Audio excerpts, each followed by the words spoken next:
Canada's Prime Minister says he is ready to intensify trade talks with the U.S. after President Trump imposed new 50% tariffs on a range of Canadian goods. The White House says the import taxes on items from hockey sticks to cement are punishment for Canadian discrimination against key U.S. industries. President Donald Trump has imposed additional 50% tariffs on nearly $20 billion worth of selected Canadian imports. The official explanation is that Canada discriminated against American automobiles, alcoholic beverages, and dairy products. But that is only the surface of the story. The deeper purpose appears to be maximum negotiating pressure. Trump chose the highest tariff permitted under the law he invoked. He gave Canada 30 days before the duties take effect, and he retained the power to reduce, modify, or withdraw them if Ottawa changes course. So this is not simply a tariff designed to protect an American industry.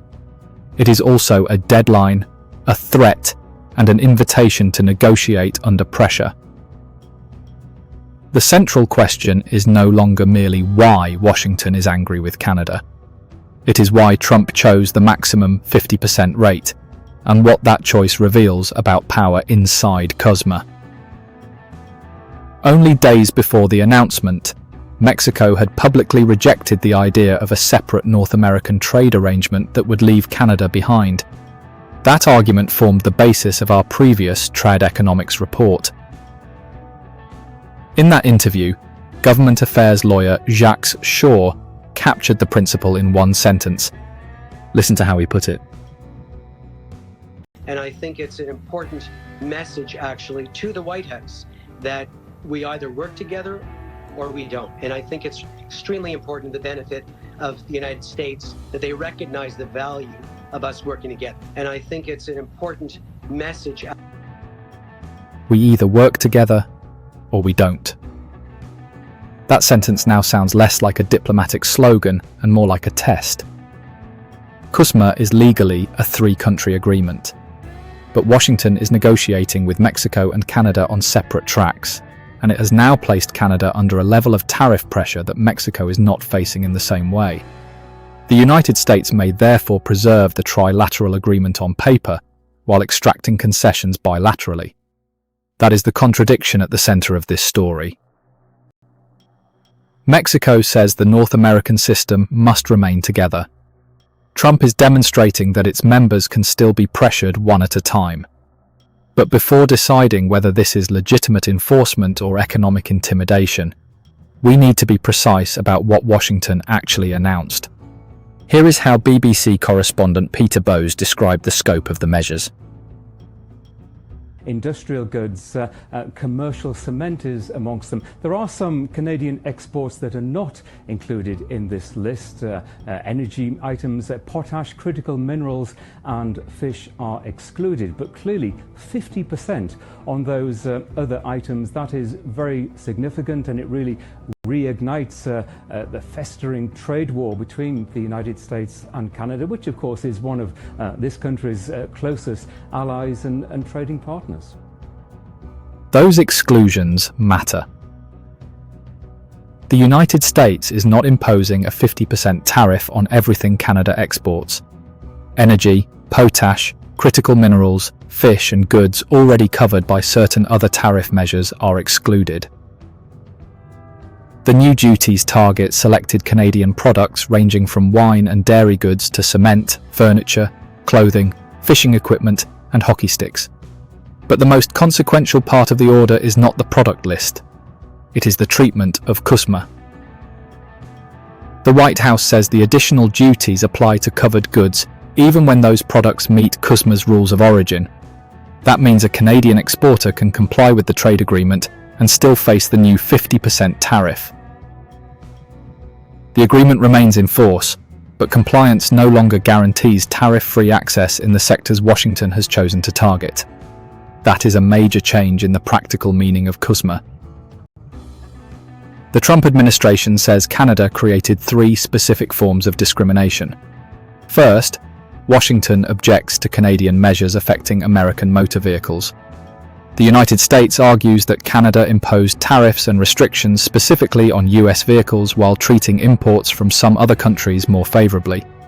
Second, most Canadian provinces removed American alcoholic beverages from government-controlled retail shelves while continuing to sell alcohol from other countries. Third, Washington argues that Canada gives certain European dairy products better access to the Canadian market than comparable American products receive. US Trade Representative Jameson Greer says Canada then compounded those disputes by retaliating against earlier American tariffs. From Washington's perspective, the new duties are designed to hold Canada accountable and correct an unequal commercial relationship. Those are real, identifiable complaints. They should not be dismissed merely because the administration is using them aggressively. But Canada tells a very different story about who started this confrontation. Listen to how Prime Minister Mark Carney frames it. This is the latest in a series of unilateral US trade actions that began with the US imposing a series of tariffs in direct violation of the Canada-United States-Mexico agreement. Carney's phrase, "in direct violation of CUSMA," changes the entire frame of the dispute. Canada is not presenting its tariffs as an independent attack on American trade. It is presenting them as a response to an earlier American breach. Carney says Washington imposed tariffs on Canadian automobiles despite CUSMA protections, and that Canada merely matched those measures, as it was entitled to do. So the two governments do not simply disagree about individual products. They disagree about who violated the bargain first. Washington says Canada discriminated and retaliated. Ottawa says Washington broke the agreement and Canada defended itself. The distinction matters because Washington is now treating Canada's response to American pressure as a new offence, requiring even greater pressure. This brings us to the most revealing feature of the official American language. The Trump administration describes its own tariffs as protection, fairness, and economic rebalancing. But Canada's countermeasures are called retaliation and discrimination. In other words, American economic pressure is presented as legitimate policy. Canadian economic pressure is presented as misconduct. That raises a difficult question. Does Washington believe Canada has the same right to defend its interests that the United States claims for itself? Or is the real expectation that Canada should absorb American tariffs and then negotiate without imposing comparable costs in return? And then there is one detail that complicates the official explanation even further. Only days before the formal tariff orders appeared, Trump had publicly offered a very different reason for threatening Canada. Take a listen at how the BBC reported that contradiction. President Trump had threatened to impose higher tariffs last week in retribution for that massive cloud of wildfire smoke that drifted over the U.S., which he claimed was caused by negligent forest management on Canada's part. But there is no mention of wildfires in the tariff orders that President Trump signed on Monday. That discrepancy gives us an important clue. Wildfire smoke appeared in Trump's public threat. It disappeared from the legal orders. The formal case was built instead around vehicles, alcohol, and dairy. So was the tariff decision impulsive? Not exactly. Trump's rhetoric can be personal, improvised, and theatrical. The grievance presented in public can change quickly. But the machinery that turned the threat into policy was organised. The administration prepared 3 separate presidential proclamations. It identified detailed product schedules. It created exemptions. It selected an implementation date. And it invoked Section 338 of the Tariff Act of 1930, which authorises the president to impose additional duties of up to 50% when he finds that another country has discriminated against American commerce.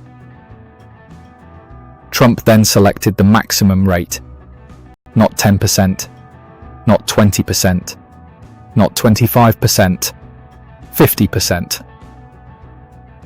The law also prevents the tariffs from taking effect immediately, which explains the 30-day window ending on August 19th. That window gives Canada time to make concessions. It also gives Trump the ability to present any future suspension or reduction as the result of successful pressure. The rhetoric may be impulsive. The machinery is not. This helps explain why the tariff is so high. A modest tariff might protect a specific American producer. A 50% tariff is designed to alter behavior. It tells Canadian companies that access to their largest export market could suddenly become uneconomic. It tells provincial governments that restrictions on American alcohol may carry costs in entirely different sectors. And it tells the federal government that refusing Washington's demands may expose a growing range of Canadian industries to American retaliation. Therefore, the tariffs operate on 3 levels at once. They punish, they create uncertainty, and they establish a negotiating deadline. This is maximum pressure trade diplomacy. The administration does not necessarily need the tariffs to remain in place permanently. It needs Canada to believe that Trump is willing to impose them unless Ottawa changes course. This is also where the strongman character of the policy becomes visible. The argument is not that every American trade complaint is false. The argument is that the United States is using its much larger market to establish a hierarchy between 2 supposed partners. Washington initiates pressure and calls it rebalancing. Canada responds, and Washington calls that retaliation. Mexico is praised as pragmatic because its talks with the United States are moving forward. Canada is portrayed as obstructive because it has resisted, retaliated, and refused to offer the concessions Washington wants. The implied reward and punishment system is clear. Accommodation produces negotiation. Resistance produces escalation. That resembles bullying behavior because the stronger party claims a freedom of action that it is unwilling to recognize in the weaker party. The United States reserves the right to impose economic pain. Canada is expected to prove its pragmatism by absorbing that pain and coming to the table. Yet it would be a mistake to reduce the entire policy to Trump's personality. This is not merely a president acting out emotionally. Government lawyers, trade officials, and customs authorities have converted Trump's confrontational instincts into an organized economic strategy. The personal style and the institutional machinery now reinforce one another. Mexico's position becomes important precisely because Washington is negotiating differently with the 2 countries. The United States and Mexico completed a 3rd bilateral negotiating round in July, covering automobiles, steel, aluminium, agriculture, labor, electronic payments, and economic security. A 4th bilateral round is planned for September. Canada was not present in those talks. That does not mean Mexico has abandoned Canada. Mexico continues to support the trilateral structure and says the agreement remains in force. But Mexico will protect Mexican factories, Mexican exports, and Mexican access to the American market first. This means that Canada has a strategic partner, not a guaranteed shield. Washington can offer Mexico progress in areas important to Mexican industry while keeping Canada under separate pressure. It can then return to the trilateral process after key expectations have already been established in bilateral negotiations. CUSMA could survive legally while its practical operation becomes increasingly fragmented.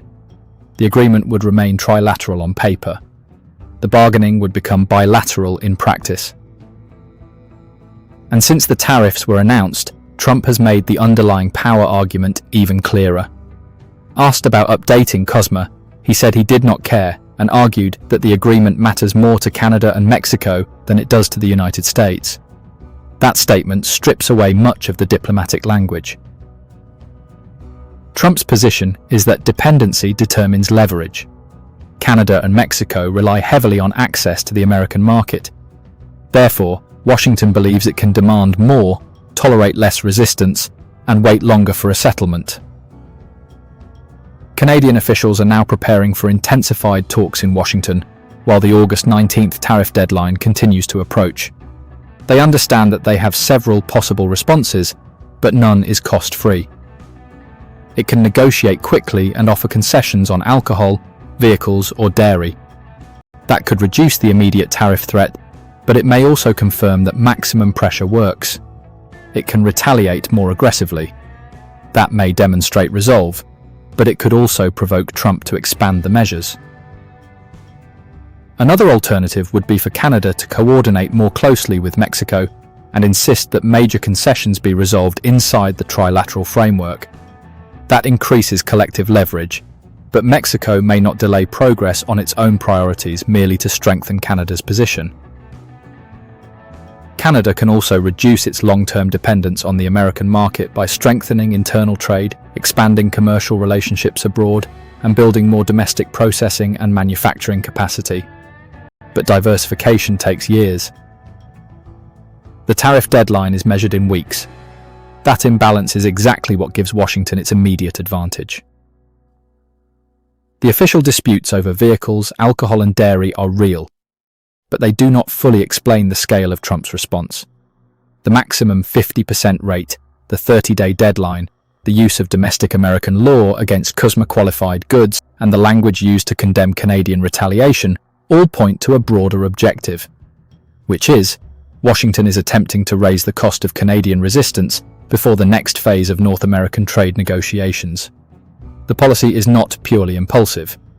Trump's public reasons can shift, as the wildfire episode demonstrated, but the legal and administrative machinery behind the pressure is organised. To conclude, Mexico says the North American system must remain trilateral.